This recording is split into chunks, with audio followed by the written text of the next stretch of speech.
পিলখানা হত্যাকাণ্ডের ঘটনায় মুক্তি পাওয়া ১৩৬ জন সাবেক বিডিআর জওয়ানের মধ্যে একজন হাসিনুর রহমান সুমন দীর্ঘ ১৬ বছর জেল খেটে মুক্তির পর তার পরিবারে বইছে বাঁধভাঙা আনন্দ।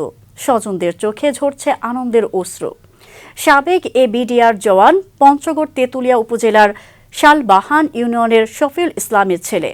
শুক্রবার দুপুরে ঢাকা থেকে বাড়িতে পৌঁছেছেন সুমন। মুক্তির পর থেকেই বাড়ি ফেরার অপেক্ষা করছিলেন বাবা মা, ভাই বোন, আত্মীয় স্বজন সহ প্রতিবেশীরাও। বাড়িতে ফিরতেই আনন্দের বাঁধ ভেঙেছে সবার মনে। ১৬ বছর পর কারা মুক্তিতে সুমনকে জড়িয়ে ধরে আনন্দের চোখের পানি ফেলেন স্বজনরা।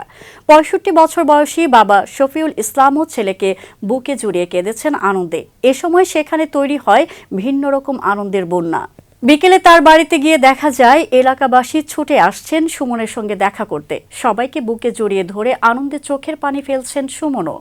বলছেন কারাগার থেকে মুক্তি পাওয়ার বর্তমান অন্তর্বর্তীকালীন সরকার, ছাত্র জনতার আন্দোলন ও গণমাধ্যমের ভূমিকার কথা।